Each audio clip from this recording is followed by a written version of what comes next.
Je vais maintenant vous montrer les possibilités que vous avez pour la création d'événements et tous les paramètres qu'il y a au sein de cette application. Alors vous pouvez vous rendre dans l'application, créer un nouvel événement. On voit ici que dans mon cas il y en a déjà un, je vais venir en refaire un nouveau.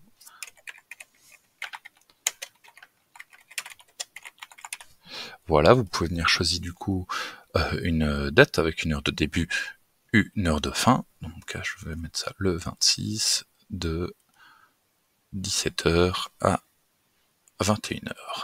Voilà, vous pouvez donc choisir la langue, les modèles. Qu'est-ce que c'est les modèles? En fait, dans configuration ici, modèle d'événement, vous allez pouvoir, je vais sauvegarder celui-ci avant, vous allez pouvoir venir créer des modèles. En fait, c'est vous créer un modèle d'événement avec déjà des tickets, des communications, on verra après ce que ça fait prédéfini. Et ainsi, lorsque vous viendrez créer un nouvel événement, vous allez pouvoir choisir un modèle. En fait, ça va pré-remplir tous les champs pour vous de manière beaucoup plus rapide que de créer à chaque fois depuis zéro, si vos événements se ressemblent ou si vous avez en fait des catégories d'événements qui pourraient se dupliquer. Voilà à quoi servent les modèles. Les étiquettes également. Comment est-ce qu'on configure des étiquettes et à quoi elles servent? Les catégories d'étiquettes d'événements. Voilà ici que j'ai des types de spectacles, concerts, théâtre, conférences, des catégories d'âge enfant, adulte, familial. Pour en créer, vous donnez le nom de la catégorie et en fait les différents choix. Ce qui va permettre, si on se rend sur le site web, lorsque les personnes vont rechercher des événements, site web, hop là, événements, en fait, qui vont pouvoir ici venir mettre des filtres. Vous voyez ici, il y a concert adulte, je vais pouvoir venir mettre filtre concert et je vais voir uniquement les événements qui ont cette catégorie-là. Les organisateurs, c'est du coup ici, à la base, c'est l'ADB, mais vous pouvez mettre aussi des utilisateurs de votre DB qui deviennent des organisateurs, qui est le responsable. La visibilité, ça c'est une nouveauté que vous avez en V17.4 et V18, si vous ne l'avez pas avant, c'est normal. Public, c'est sur votre site web. Via lien, c'est uniquement aux personnes à qui vous envoyez un lien, et les utilisateurs connectés, c'est ceux qui sont connectés sur votre site web. Vous pouvez venir limiter le nombre d'inscriptions, par exemple à 150. Et voilà, paramétrage du badge si vous en avez besoin. Au niveau des tickets, comment ça se passe? Vous voyez ici que en fait vous avez une colonne produits. Produits, en fait, ce sont vraiment des articles au sens haut doux du terme, des articles qui sont vendables. Ici, on vous conseille de ne pas en avoir 50 000, malgré que vous ayez 200 événements. Imaginez si à chaque fois vous devez venir créer un produit pour chaque événement, pour chaque type de billet, vous vous retrouverez avec des dizaines de produits. En gardez plutôt un, et en fait de venir changer le nom. Vous avez vu que de base, il met déjà inscription pour le concert. Vous pouvez venir définir un prix ici, et même si vous voulez faire des early bird ou autre, un début des ventes et fin des ventes, ce qui fait que ce ticket-là sera accessible uniquement à ces dates-là. Si vous voulez créer plusieurs types, vous voyez ici je reprends Event Registration, mais par contre je vais venir mettre VIP, hop, et je peux venir changer le prix. Ce qui fait qu'on a toujours le même produit à la base, mais que les personnes vont voir uniquement le nom qui est ici. Ici, c'est seulement pour vous en interne être relié à un produit. Je peux mettre évidemment un prix différent et en fait venir dire aussi, au-delà de juste des dates, de venir dire je veux maximum 50 VIP. Et vous avez un suivi en direct ici de combien d'inscriptions il y a sur ce type de billets. Évidemment, quand ils ne seront plus disponibles, ce sera automatiquement mis sur le site web. Dans les communications, alors vous voyez ici qu'il y a une confirmation de l'inscription qui s'envoie immédiatement après chaque inscription. Un rappel 1 heure avant l'événement et un rappel 3 jours avant l'événement. Ça c'est de base. Vous pouvez venir vous-même créer en fait un autre flux de communication. Pour modifier les mails, parce qu'ils sont très standards au début, ici vous voyez que vous avez accès via une petite flèche au lien interne. Ça vous envoie au modèle d'email. Tout ce qui est en bleu, en mauve, ce sont des champs un peu plus codés. Pourquoi? Parce que ici, au lieu de dire bonjour, ça va aller rechercher le nom du participant. Voilà, du coup ça c'est un peu plus technique à modifier si vous souhaitez le faire. Mais tout ce qui est du texte ici, ça se modifie comme un Word si vous voulez venir modifier, revenir mettre des phrases un peu plus chaleureuses, vous pouvez évidemment le faire. Si vous appuyez sur slash, vous avez même de quoi mettre en page un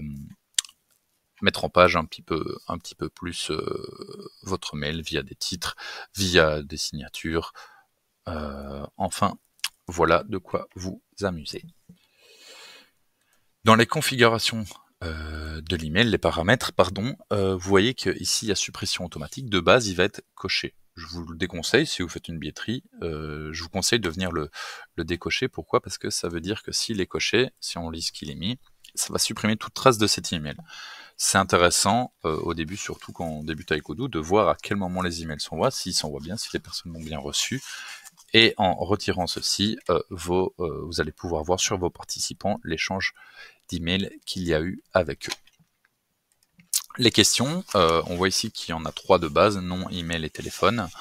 C'est les questions qui vont être demandées à l'inscription de la personne. Nom et email sont par défaut obligatoires. Vous pouvez, si vous souhaitez qu'une personne qui réserve 15 billets vienne mettre 15 fois les noms des 15 personnes et 15 fois un email, vous pouvez le faire, là c'est ce que ça va faire, ou sinon vous pouvez dire on vient le demander une seule fois par commande, ce qui fait que si moi, Adrien, je réserve pour 15 personnes, tous les billets seront au nom de Adrien. Ça, c'est à vous. Vous pouvez évidemment venir créer des questions. Ça peut être des choix multiples, ça peut être de la saisie de texte, voilà, nom, prénom, email, téléphone, société. Voilà, ça c'est à vous un peu de construire votre pipe. Et dans les notes, il y a les instructions sur le ticket. Sur les tickets qui vont être générés par Odoo, vous allez pouvoir venir dire présentez-vous à la porte. Pareil, vous pouvez utiliser le petit slash ici qui va vous permettre de venir créer des checklists, des colonnes, des petites bannières. Attention, les portes se fermeront.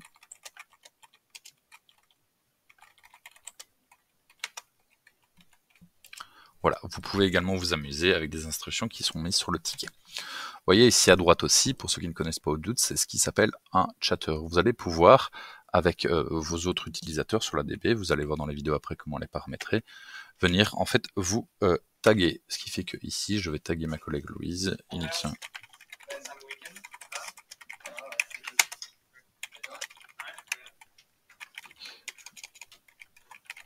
Ce qui fait qu'avec ça, vous allez pouvoir communiquer entre vous. Voilà, vous pouvez même sans taguer dire check, hop, voilà, ou venir vous créer des activités tout doux le 30, check les dispos, voilà, et vous planifiez une activité que vous aurez qui va apparaître ici dans quelques jours. Voilà, ça vous pouvez vous amuser également avec.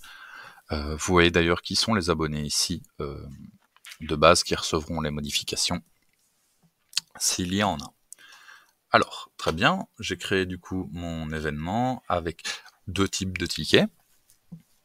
Je veux maintenant aller le publier sur le site web. J'appuie sur le petit bouton, on a vu qu'il était en rouge, la map monde en rouge. Ici, je vais cliquer sur publier, hop.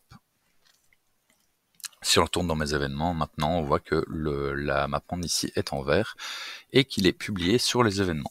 Voilà, ici, via l'éditeur de site web, vous pouvez venir modifier et en fait venir changer les photos, le titre, ici venir rajouter de manière un peu comme un constructeur de, enfin c'est un constructeur de site web, venir dropper des blocs si vous voulez mettre des instructions, voilà, un petit peu personnaliser votre page d'inscription. Et les personnes vont pouvoir s'inscrire via le bouton ici, dans mon cas je vais prendre un ticket normal, voilà, ça pré-remplit parce qu'ici je suis connecté, mais les personnes vont devoir remplir ça manuellement. En plus, les questions que vous allez poser se mettront ici. Aller au paiement, ils vont devoir renseigner leur adresse de facturation. Petit tips aussi, ici, si vous appuyez sur modifier, il y a certains cas où vous allez voir qu'il va y avoir des numéros de TVA à remplir et tout ça. C'est simplement que ceci est coché, afficher les champs B2B. Vous allez voir, hop.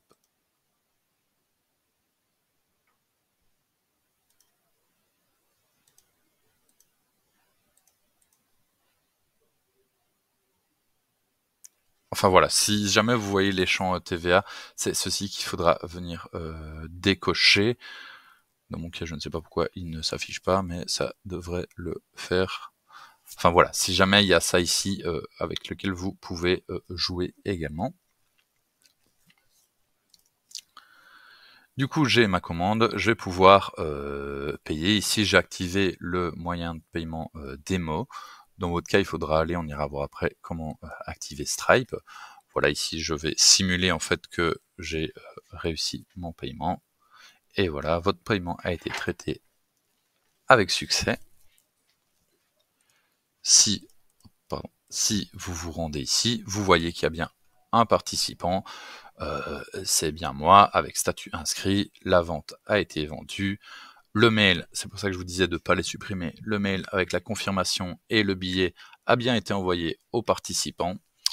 Et tout est en ordre.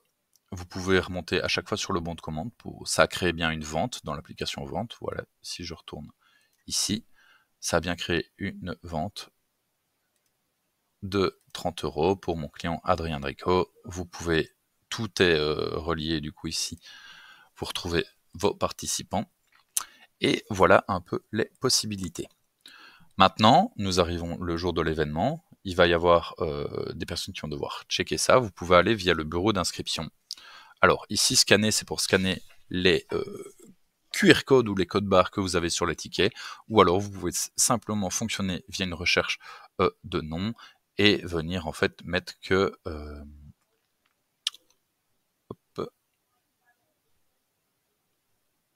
concert Patrick que la personne est présente, et voilà, vous avez un suivi en temps direct. D'ailleurs, avec cela, si je viens ici, hop,